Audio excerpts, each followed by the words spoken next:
Alright, so I got everything tightened down over here. Um, all of the engine mounts and everything are tightened down. I still need to tighten up the pulley bolts. I did lower the car back onto the ground, so it's sitting on its wheels now. So I should be able to tighten those up.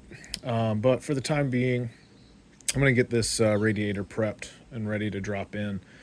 So I've already kind of done a test fitment of just the radiator, sliding it down into the slot. And basically what I noticed was that the radiator is sitting up a little too tall. Basically, hold on.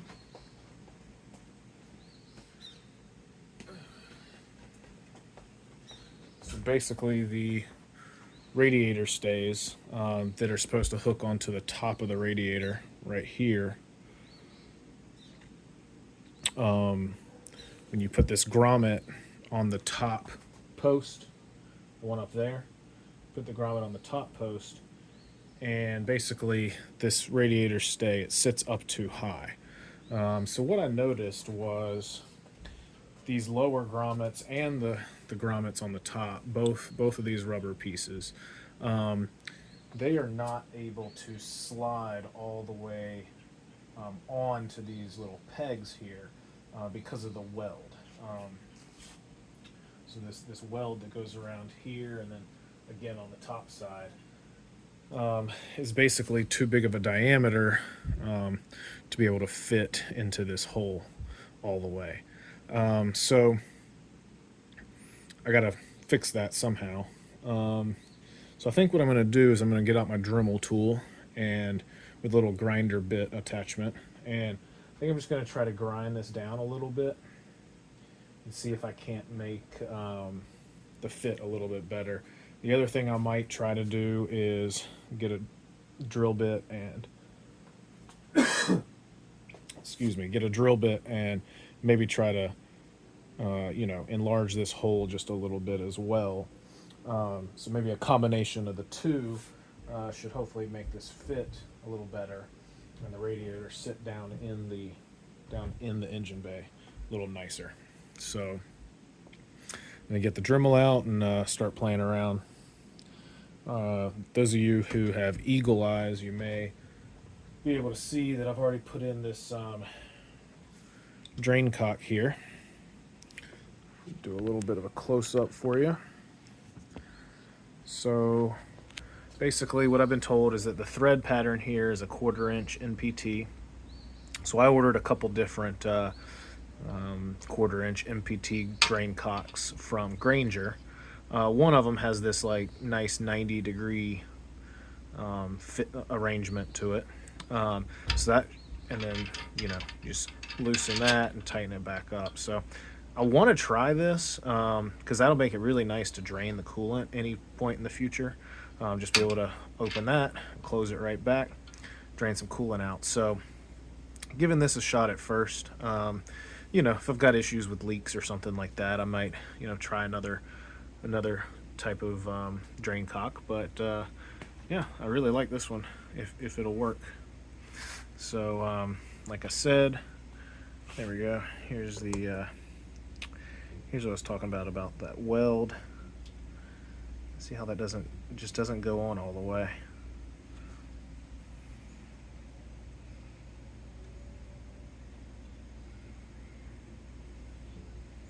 So yeah, gonna get the Dremel out and mess with it a little bit.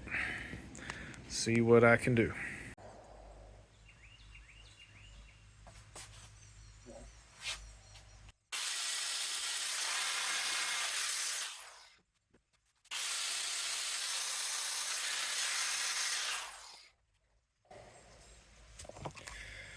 Alright, so what I found to be easiest for me, at least, was angle grinder.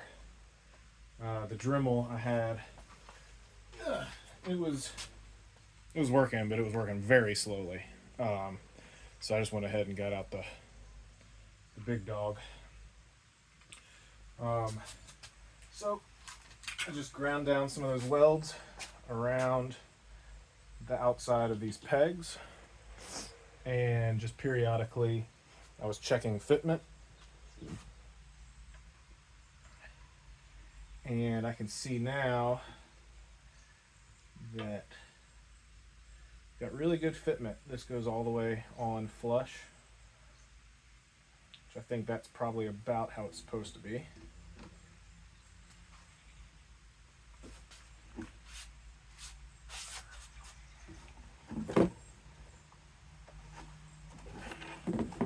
And same for the bottom ones.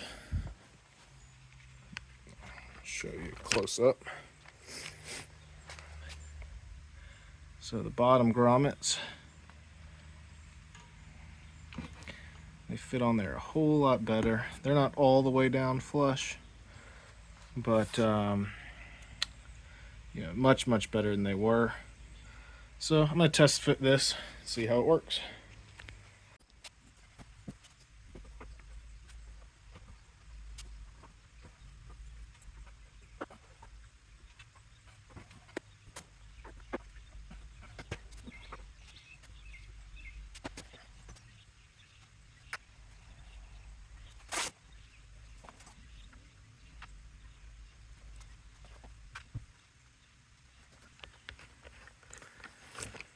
All right, so yeah, definitely seems to fit down in here a lot better. The top of that doesn't sit up as high as it used to. It's still a little bit high. Let's see if I can show you this one better. See, if this is level, it still sits maybe about 1/4 inch, 1/2 inch high, but you can definitely, you know, you can definitely screw these in. I put the screw into this one. It holds it. So I think I'm pretty good on fitment here. So the other thing that you know, could be an issue, this was pointed out by the seller of this radiator, is so you have the upper radiator mount, you know, cross member here, radiator support, and you have these vertical pieces that go up and down right here. And it's hard to show you, but right in there, that piece ever so slightly touches the radiator. So it was suggested to trim that down so it doesn't rub too much. It's this right here. So it's suggested to take a little bit off of that. So that's the next thing. I'm going to look into either trimming that down, or maybe I can just bend it out of the way. Because if I can take this and just bend it, you know, out this way, you know, take that and bend it that way so it angles like this, you know, maybe that's a solution. So let's see, I'm going to look into that a little bit. I'll update you when I figure something out.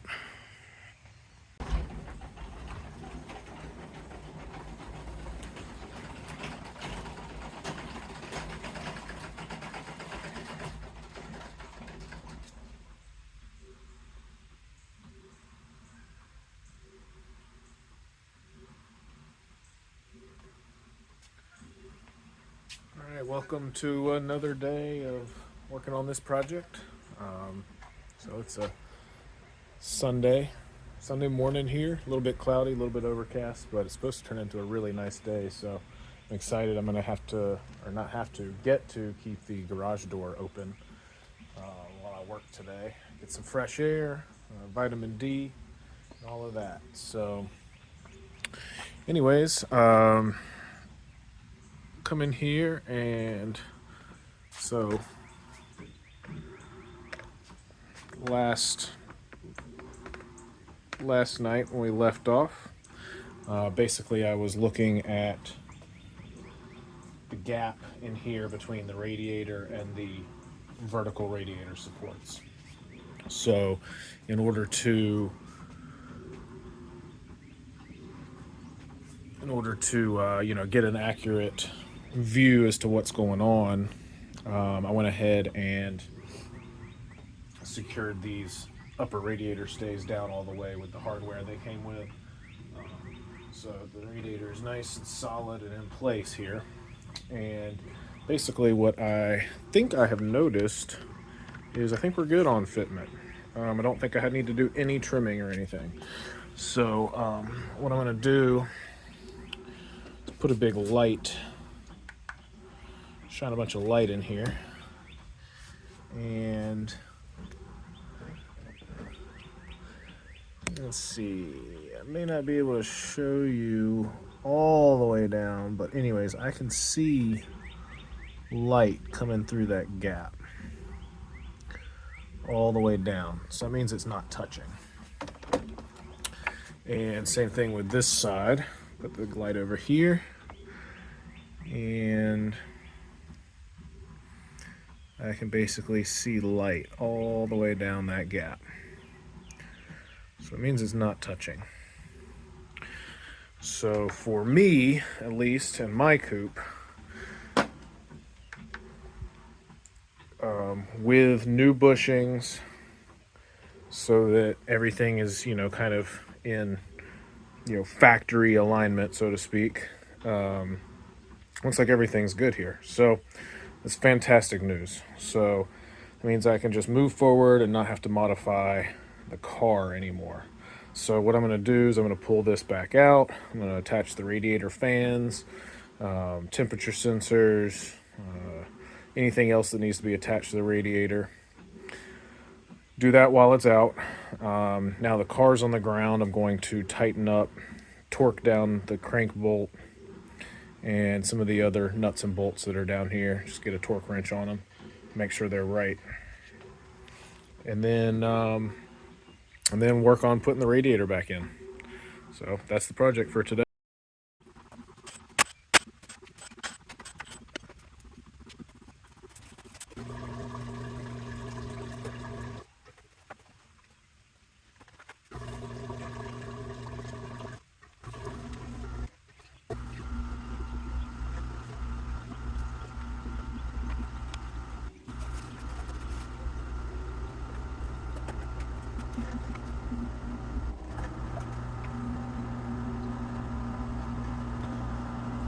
Alright, so as you can see, I've got these fans cleaned up.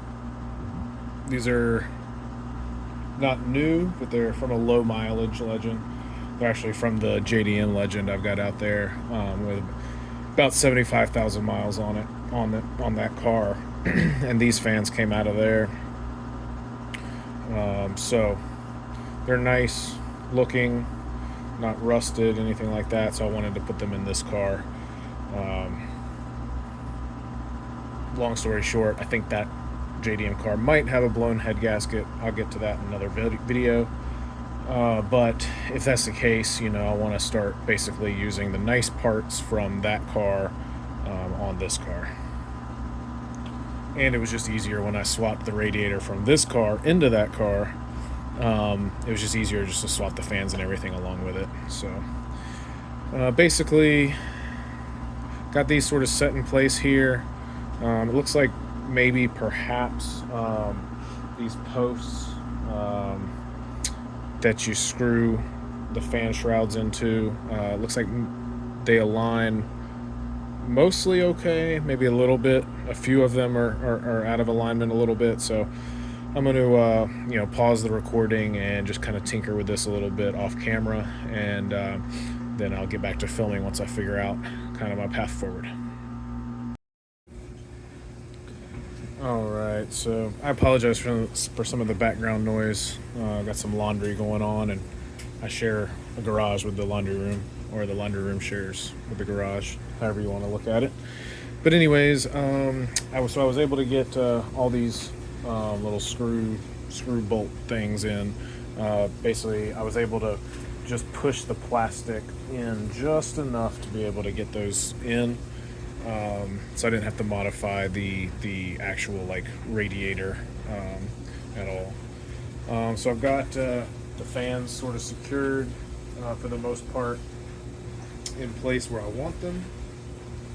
And so now I'm going to work on installing these attachments for the transmission cooler lines. So these were provided by the manufacturer of the radiator. But I think you could probably also go and get some aftermarket ones if you really wanted to. So I'm going to use these for now. I think these are supposed to be self-sealing type fittings, but I might throw like one or two little layers of Teflon tape on the threads just to make sure it seals up good. So I'm going to install both of those. And then I've also got a new temperature sensor sender unit. This is not Honda. Honda might make one of these new, but they probably do. But I haven't looked, to be honest with you. Rock Auto is having a closeout sale, and so I got this for like a couple bucks. So the radiator came with this little cap right here. Not really sure why, but this actually has an O-ring on here. So what I'm going to do is get a little bit of moisture on here.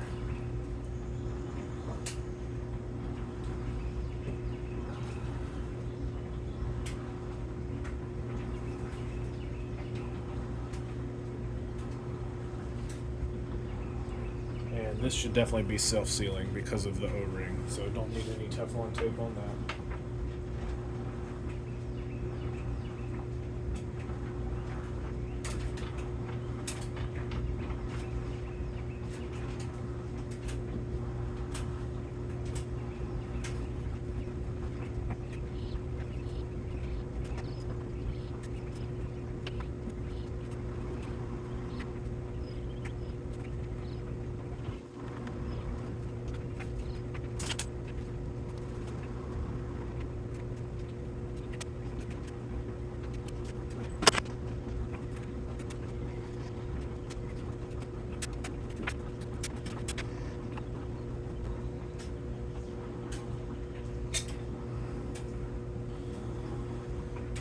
All right, I think all that's together.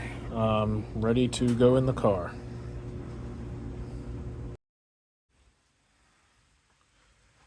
So I think I've gotten everything ready to drop this radiator back in.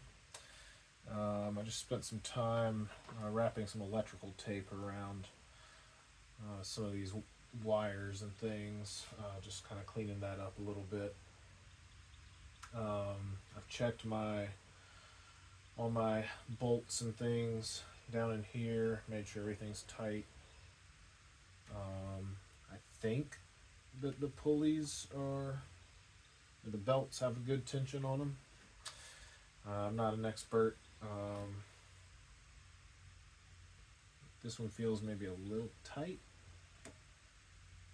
so I don't know, maybe I want to loosen that one. I should be able to get to that later. I think the others are good. So I've got everything kind of out of the way here, and so I guess I'm going to go ahead and drop this thing in for the final time.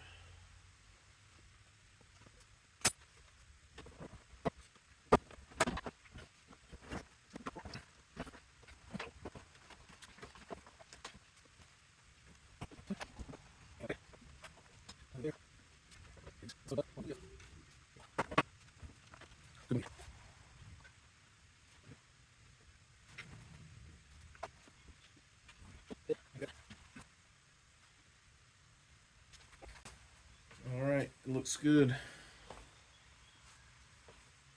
So it is definitely a tight fit.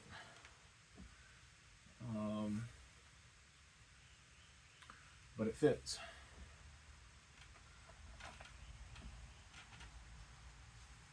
So got that in. Should basically now be able to put these little radiator stays back. I'm gonna do a little.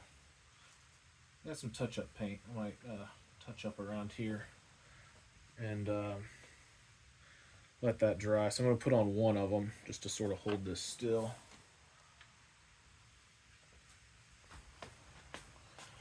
All right, one more thing I did last night to make this fit just a little bit better. So I came in here with a razor blade and I just sort of chamfered, I guess you would call that, cut the inside of that at an angle so that that could fit over the remaining little pieces of weld. You know, you can't take all the weld off, you got to leave a little bit there, so just basically created some space for it. And yeah, really happy with the fitment.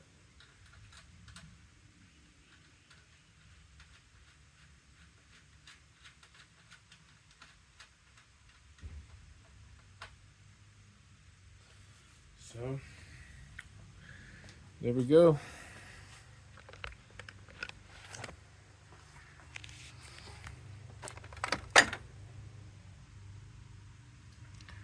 So that fan shroud comes really close to hitting that cross piece, but it does not. It appears like, at least so far, it appears like nothing is hitting anywhere. So if that's the case, man, that's awesome. So like I said, I'm gonna do a little touch-up paint here, let it dry, and then I guess I'll come back tomorrow and start hooking up everything else.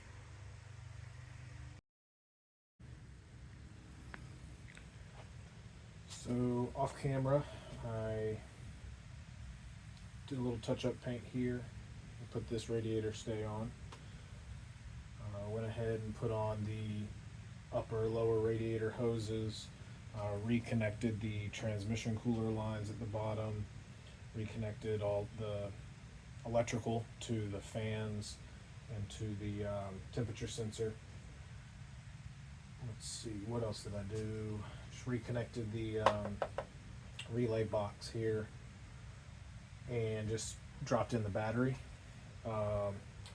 So basically, you know, before I put the battery tray and the catch can and all that back together, the intake, I just want to give this a first start. I want to see, you know, if any of these pulleys down here, if they're, you know, too tight and, you know, squealing, or too loose and squealing, or you know, just want to hear what it sounds like when I start it up. I have put some coolant into the radiator. Before I did that, I went back, I double checked all my connections at the bottom to make sure there wouldn't be any leaks. And then this is a Lyle funnel, I believe is what it's called, Lyle funnel. This is really good for bleeding the air out of the cooling system.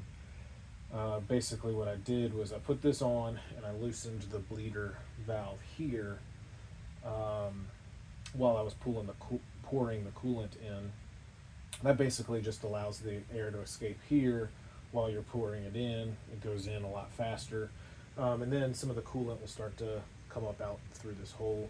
So I tightened that back down, added a little bit more coolant, and that's kind of where we sit right now. So I know as the engine warms up and the thermostat opens, all of that, I'm going to turn on the heat. You know, that'll get some more air bubbles out. So ideally, when I do this for real, I'm going to fill this up with coolant, you know, about, you know, halfway or a third of the way. So that way, as the air bubbles come out, the coolant can go in. But for right now, I'm just going to do a quick start. I just want to make sure everything's good before I go through all that trouble.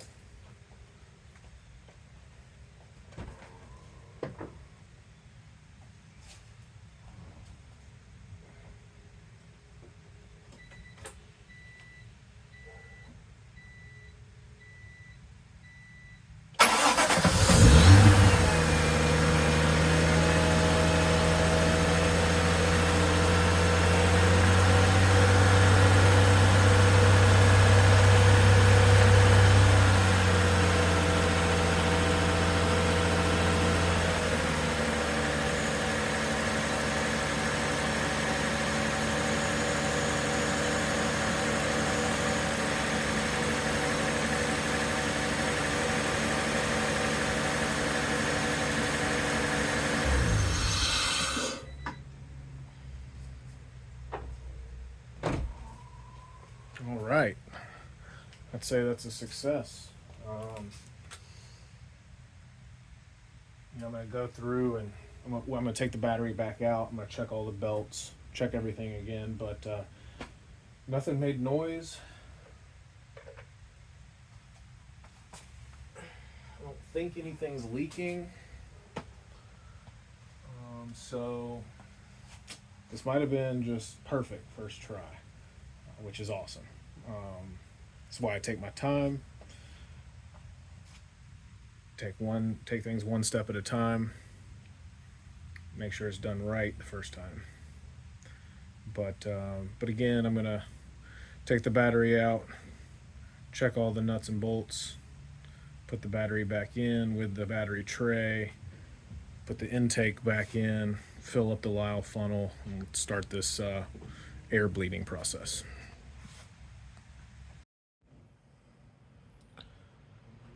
Alright, so it's been a couple weeks since I last got to work on the car. It's getting to be springtime here, and the grass was growing. I had to get my lawnmowers fixed up and running, cut the grass. But anyways, back on this project today. I can't remember exactly where I left off the last clip, but everything's been put back together. The cooling system has been bled. Battery's been put back in. The horn. Any little part and piece that I've taken out during this process has been put back, and also lifted up the front of the car, put it on jack stands, got underneath and filled the transmission. This is a 6-speed. Filled the transmission up with transmission fluid. Used the GM Synchro Mesh fluid. That seems to be the most recommended. I guess it comes labeled now in an AC Delco Synchro Mesh bottle. But anyways, there's a drain plug and a fill hole on the back of the transmission, and so I just opened up the fill hole and pumped the fluid in until it drains out of the fill hole. That's the procedure to do that. So anyways, gotten everything back. Everything should be good. I've already cycled it once through a whole heat cycle. The whole car warmed up. The thermostat opened, so that lower radiator hose got warm. Obviously I had the heat on when I was bleeding the system with my Lyle funnel. So there shouldn't be any air bubbles in the system. It went through this whole heat cycle, came all the way up to temperature, fans came on, everything like that. So anyways, I guess it's time for the maiden voyage. So we'll see how it does.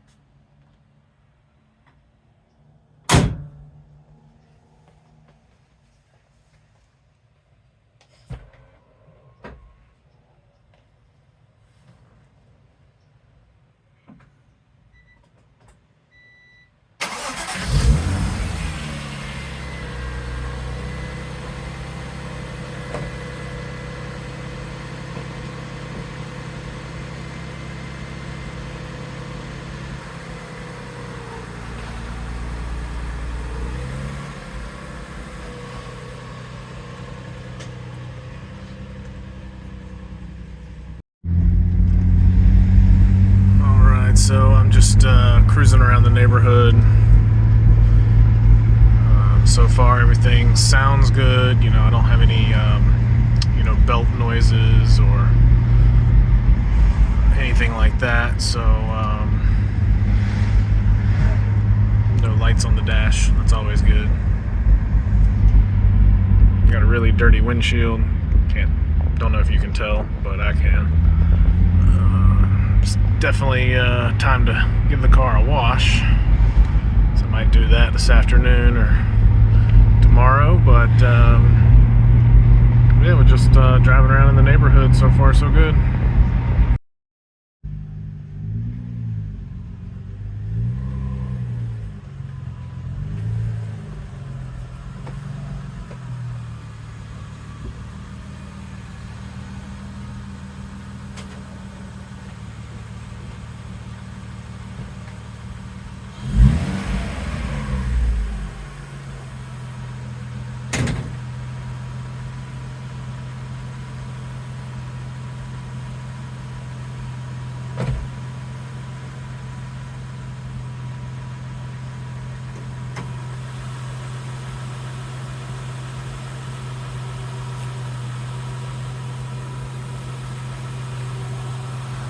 Back from the test drive.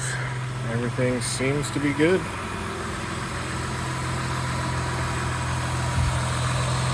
So there are the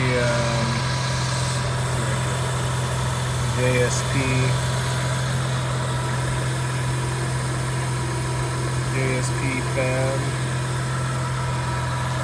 little radiator,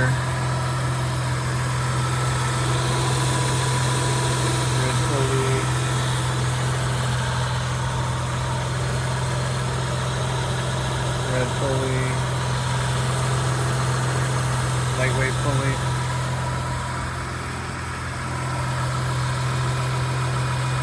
oil catch can, strut tower bar, beauty bar,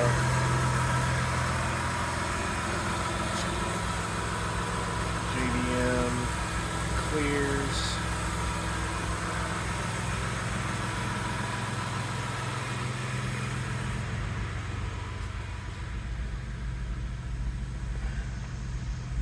$174.31.